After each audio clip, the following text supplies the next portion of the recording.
پیارے بھائیوں، عزیز ساتھیوں اور دوستوں،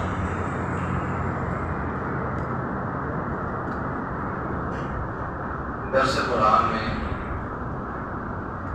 بہت سارے موضوعات ہیں، اسی میں سے ایک یہ بھی ہے کہ قرآن کریم اللہ کا کلام ہے، اس کی کیا دلیل ہے؟ کیا یہ وحی قرآن پاک ہے جو رسول اللہ صلی اللہ علیہ وسلم پر نازل ہوا تھا؟ کیا یہ قرآن پاک کمی اور بیشی سے پاک ہے؟ یہ کیسے معلوم ہوگا؟ یہ کیسے معلوم ہوگا کہ جو مکمل قرآن پاک ہمارے پاس ہے از اول تا آخر، کہ وہی قرآن کریم جو جبریل امین جناب محمد رسول اللہ صلی اللہ علیہ وسلم نازل ہوئے، اس کا یقین کیسے ہوگا؟ ایک مسلمان ہونے کی حیثیت سے ہمارے لیے اتنا کافی ہے کہ بے شک یہ اللہ کا کلام ہے، مگر دلیل کا جاننا ہر مسلمان پر ضروری اس لیے بھی ہے کہ آنے والا ہر وقت تاریخ سے تاریخ ہوتا جا رہا ہے، کوئی بھی کسی سے بھی سوال کر سکتا ہے، اور بازاروں میں زیادہ تر آپ ہی لوگ رہتے ہیں،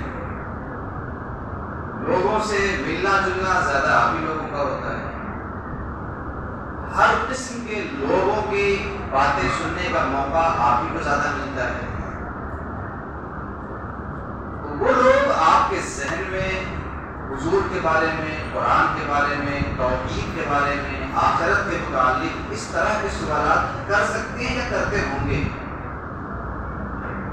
مسئلہ یہ ہے کہ اگر ہمارے احباب دینی محفلوں میں نہیں جائیں گے اور علم نہیں سیکھیں گے تو جواب کہاں جانیں گے؟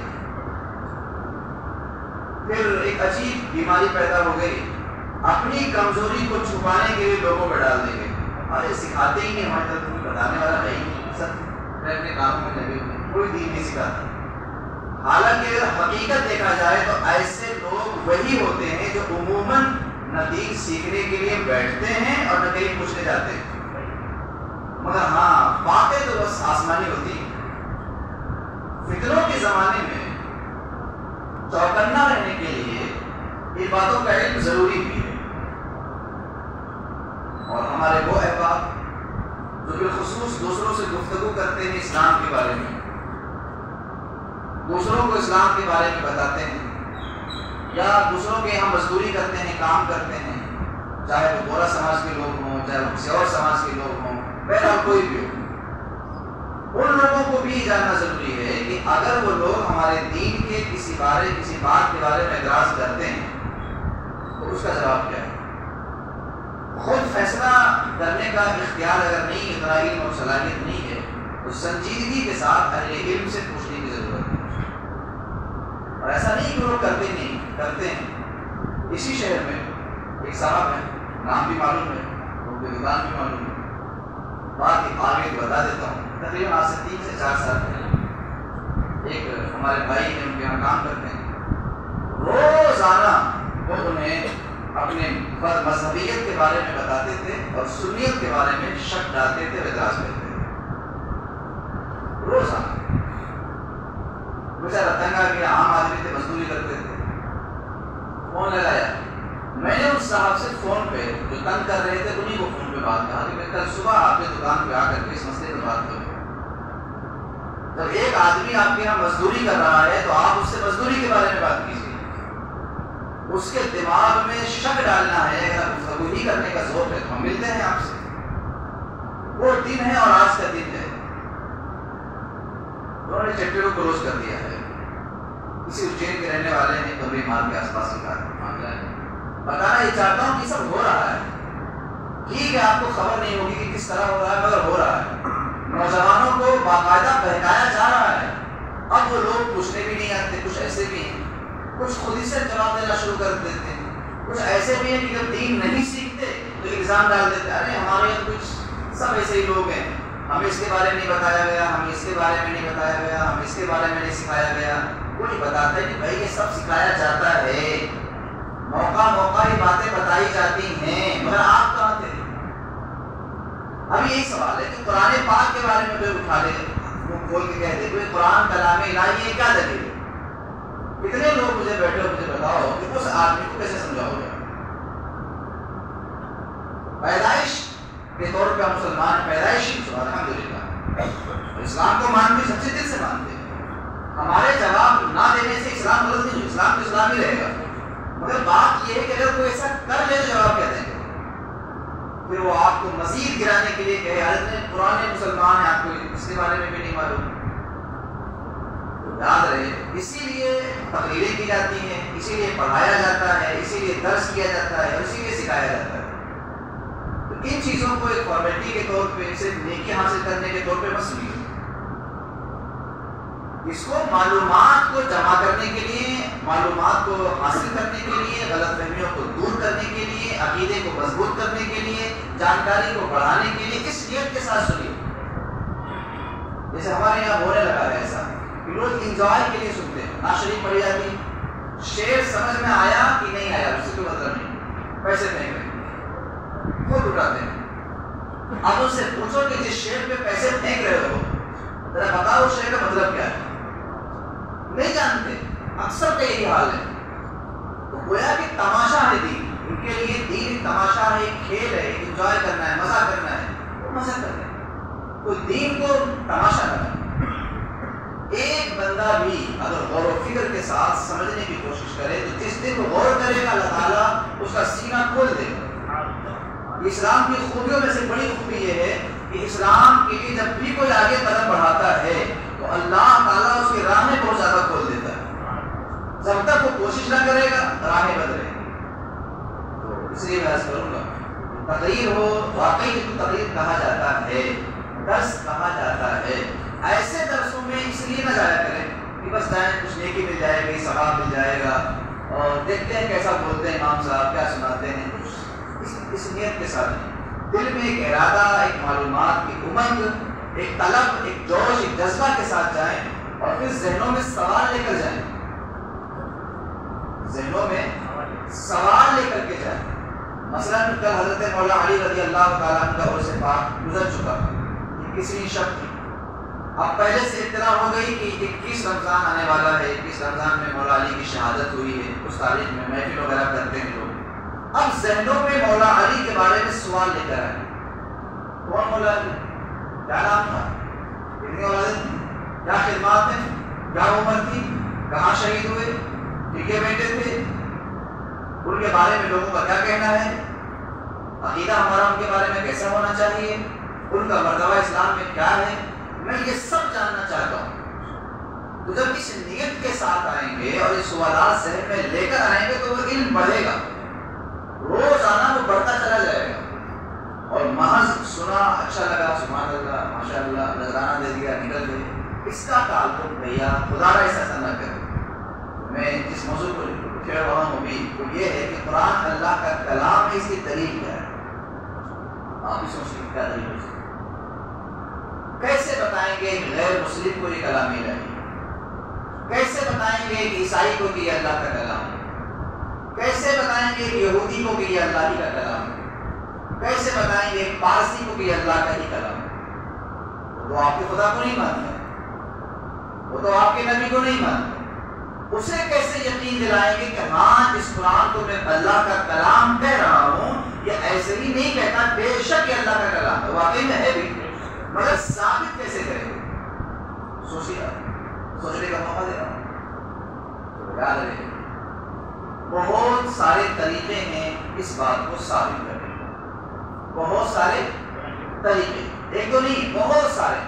ایک یہودی سے بات کرنی ہے تو کس طریقے سے کی جائے گی, ایک عیسائی سے بات کرنی ہے تو کس طرح کی جائے گی, ایک غیر مسلم سے بات کرنی ہے تو کس طرح کی جائے گی, ایک پارسی سے بات کرنی ہے تو کس طرح کی جائے گی. بہرحال اس کے طریقے ہوتے ہیں, اور اگر ایک مسلم بہن گیا ہے اور اس سے بات کرنی ہے تو کس طرح کی جائے گی. صحیح طریقہ, اسی میں سے ایک طریقہ میں آپ سے بیان کرتا ہوں, مجھے آپ اور فکر کے ساتھ سنیے گا. دعویٰ یہ ہے کہ قرآن اللہ کا کلام ہے. سامنے والے نے کہا بھئی اس کی دلیل کیا ہے کہ اللہ کا کلام ہے, تو ہم دلیل کے طور پر یہ بات بھی پیش کر سکتے ہیں کہ دیکھو ہر وہ چیز جسے انسان بناتا ہے، ہر وہ چیز جسے انسان بناتا ہے اس جیسی دوسری چیز بنائی جا سکتی ہے۔ ہر وہ چیز جسے انسان بناتا ہے اس کے جیسی، اس کی مثال دوسری چیز بھی بنائی جا سکتی ہے۔ انسان کے بنائی ہوئی چیزوں کی نقل کرنا یا اس سے بہتر بنا دینا یہ ہو سکتا ہے، اور اسی سے یہ معلوم ہوتا ہے کہ یہ انسان کی بنائی ہوئی چیز ہے۔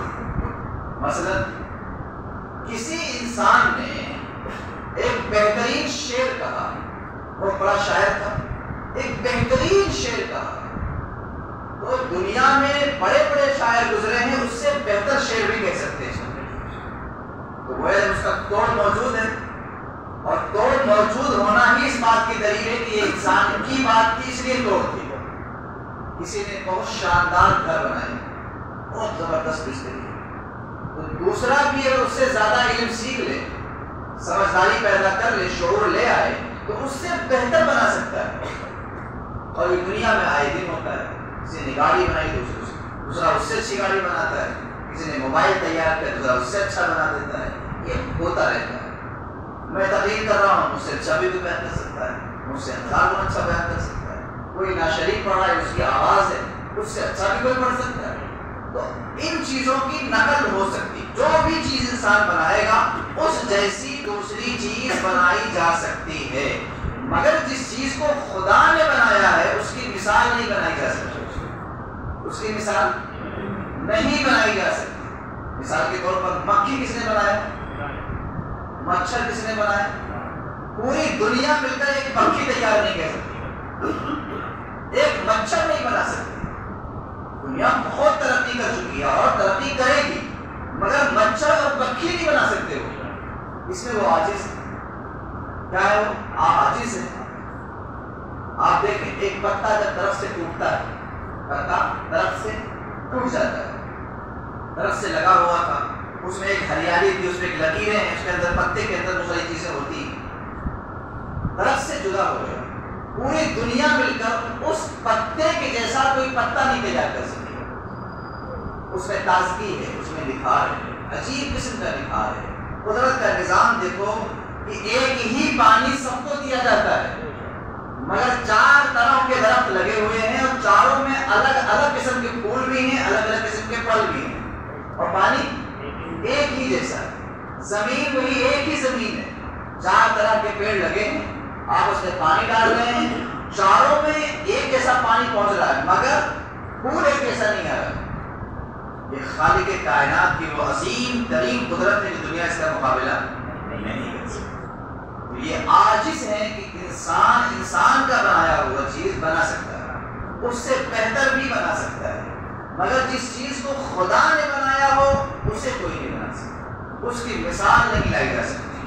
تو قرآن مقدس جب نازل ہو رہا تھا تو کچھ لوگوں نے کہا کہ یہ تو انسان کا کلام ہے، یہ تو محمد نے کسی سے سیکھا ہے اور سیکھ کر کے سنا رہے ہیں۔ اللہ تعالیٰ نے قرآن کریم میں چیلنج فرمایا تمام لوگوں سے، وَإِن كُنتُمْ فِي رَيْبٍ مِّمَّا نَزَّلْنَا عَلَىٰ عَبْدِنَا فَأْتُوا بِسُورَةٍ مِّن مِّثْلِهِ وَادْعُوا شُهَدَاءَكُم مِّن دُونِ اللَّهِ إِن كُنتُمْ صَادِقِينَ۔ تقریباً 4 سے 5 مقام پر یہ چیلنج قرآن پاک میں الگ الگ انداز میں موجود ہے،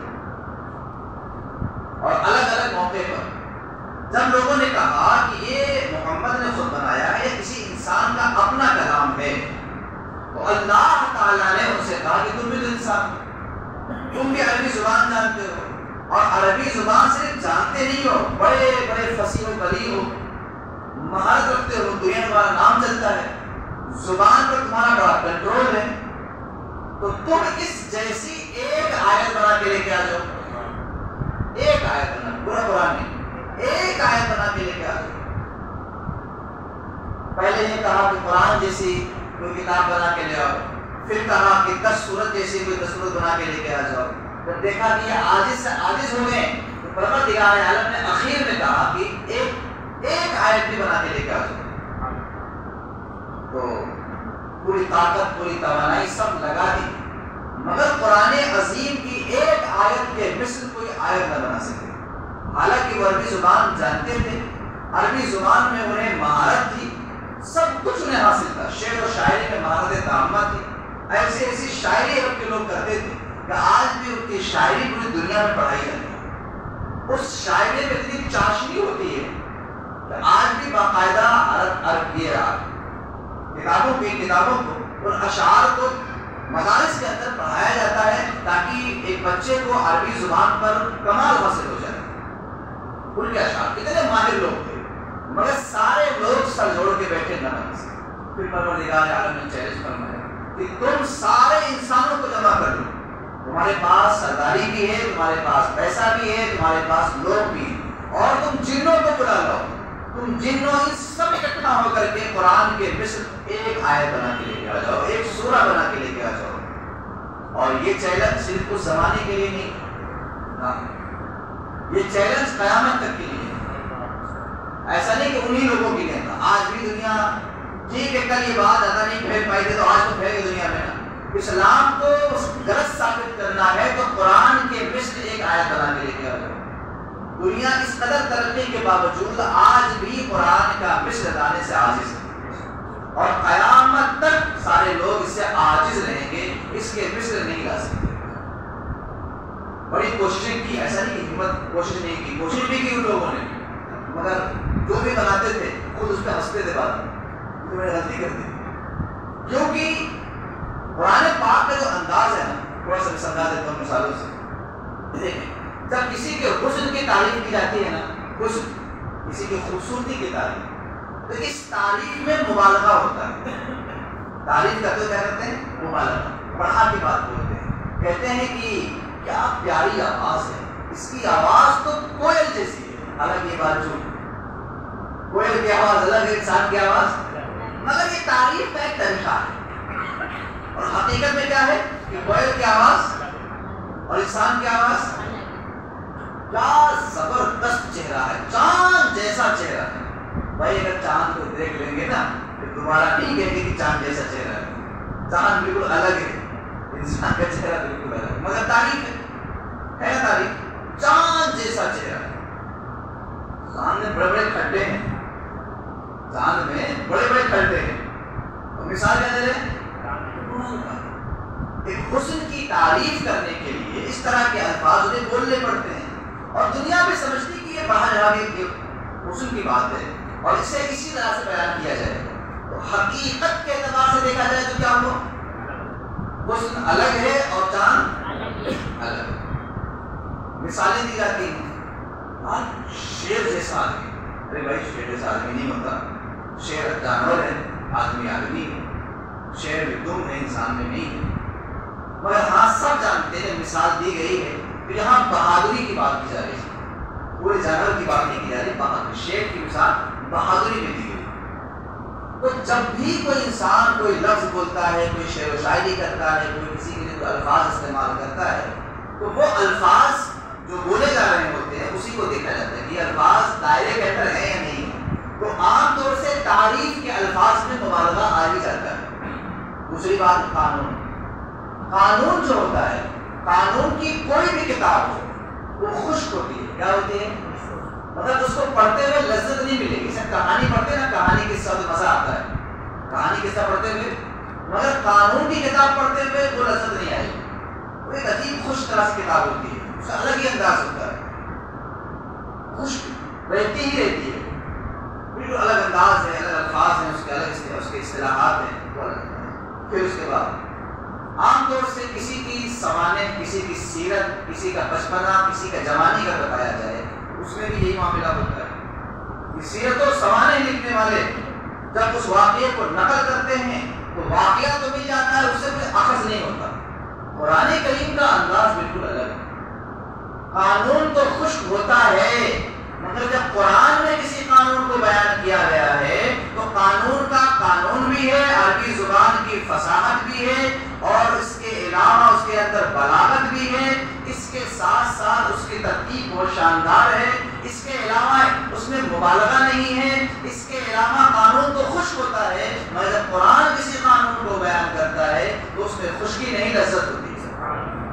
چونکہ زبان کی بات ہے، اور زبان و بیان کی بات کو سمجھانے کے لیے زبان و بیان کی مثالیں بھی دینی پڑتی ہیں، ٹھیک ہے؟ تو پہلے آپ یہ سمجھیں کہ قرآن کے علاوہ جتنی کتابیں دنیا، جیسے آپ اگر اس وقت چاہیں کہ میں کہانی پڑھنا چاہتا ہوں تو آپ کسی ناول کو خریدیں گے، ناول کو پڑھنا شروع کریں، ناول میں کہانی ملے کی بڑا مزہ ہے، مگر آپ بھی جانتے ہیں کہ ناول میں کہانی موجود ہے نا وہ بے پناہ جھوٹی باتوں پر مشتمل ہے، کچھ سچائیاں ہیں تو 95 جھوٹ پر مشتمل ہے۔ آپ نے کہا مجھے شاعری پڑھنے کا شوق ہے، شاعری میں بڑے بڑے شاعروں کی آپ نے شاعری اکٹھا کر لی اور اس کے بعد دیوان کو لے کر کے پڑھنے لگے، تو اب اس میں جو باتیں ہوں گی مبالغے والی باتیں ہوں گی، کہ شعر میں مبالغہ ہی ہوتا ہے۔ کہتے ہیں سب سے زیادہ اچھا شعر وہی ہوتا ہے جس میں سب سے زیادہ جھوٹ بولا جائے، شعر کا انداز ہی ایسا ہوتا ہے۔ مگر ہاں یہ اللہ کا کلام ہے، اس کا حسن بالکل الگ ہے کہ اگر اس میں کسی کی تعریف بھی کی جا رہی ہے تو جھوٹ کا شائبہ نہیں ہے، اور اگر کسی کی گرفت بھی کی جا رہی ہے تو گرفت کے اندر افراط و تفرید نہیں ہے، اگر کہیں قانون بیان کیا جا رہا ہے تو قانون کے اندر حکمت بھی شامل ہے۔ یہی تو وجہ ہے کہ آپ قرآن سمجھ نہیں پاتے پھر بھی پڑھنے کا مزہ ملتا ہے، آپ دل کرتا ہے پڑھنے کے لیے، طبیعت مائل ہوتی ہے سننے کے لیے، ورنہ دنیا میں کوئی ایسی کتاب نہیں کہ سمجھ میں بھی نہ آئے اور کوئی پڑھنے کے لیے آگے بڑھ جائے۔ کسی کو سننے کا جذبہ ہوئے گا، ہم آپ کے سامنے آدھے گھنٹہ کھڑے ہو کر کے نا عربی کے اشعار پڑھیں، شروع کرتے ہیں قصیدہ مدہ پڑھنا، سنیں گے ہاں کچھ پڑھ رہے ہیں حضرت، مگر کیا پڑھ رہے ہیں نہیں معلوم، کل کے بعد تو آنا چھوڑ دیں گے آپ کہ بھیا پتہ نہیں کیا پڑھ رہے، سمجھ میں نہیں آ رہا مجھے۔ تو اگر سمجھ میں نہیں آئے گا تو آپ سنیں گے اور بور ہو جائیں گے، تھک جائیں گے، عاجز ہو جائیں گے، عجیب کیفیت ہوگی اس سے۔ مگر یہ قرآن پاک کی خوبی تو آپ دیکھو کہ سمجھ میں بھی نہیں آ رہا ہے پھر بھی روزانہ قرآن پاک پڑھتے ہیں، سمجھ میں بھی نہیں آ رہا ہے پھر بھی روزانہ قرآن پاک سنتے بھی، سمجھ میں بھی نہیں آ رہا ہے پھر بھی قرآن پاک پڑھ کر کے دم بھی کر رہے ہیں، سمجھ میں بھی نہیں آ رہا ہے کہ اتنا علم سیکھا نہیں، مگر پھر بھی اس قدر لذت اور ذائقہ اور سکون ہے کہ جب گھبراہٹ ہوتی ہے تو سورہ فاتحہ پڑھ لیتے ہیں، سکون مل جاتا ہے۔ ایک عجیب کیفیت ہے اس کتاب کے اندر جو دنیا میں کسی کتاب کے اندر نہیں ہے۔ عیسائیوں نے گزری ہوئی صدی میں 20ویں صدی عیسوی کے اندر ہندوستان میں بڑا آتنک مچایا تھا اور انہوں نے قرآن پاک کے خلاف بڑا مواویلا کیا تھا۔ اس زمانے کے ہمارے علماء دین نے ایسے جوابات لکھے اور ایسی کتابیں لکھی قرآن کی شان میں، قرآن کی عظمت میں، قرآن کے اعجاز میں، کہ آج کو پڑھنے کے بعد دل سے سبحان اللہ نکلتا ہے، اور اسی سے قرآن پاک پر ایمان و عقیدہ ہمارا الحمدللہ اور زیادہ مضبوط ہو جاتا ہے۔ ہمیں تو یہ معلوم کلام ہی رہی ہے، مگر جب ہم پڑھ کر کے کسی بات کو سمجھ کر کے پڑھتے ہیں تو وہ لذت ملتی ہے، وہ بے شمار ملتی ہے۔ خدا کرے ان لذتوں سے آپ بھی آشنا ہو جائیں۔ اللہ تعالیٰ آپ کو ہم کو اس قرآن پاک کو پڑھنے کی، سمجھنے کی توفیق عطا فرمائے۔ درود پاک پڑھیں، اللہم صلی علی محمد۔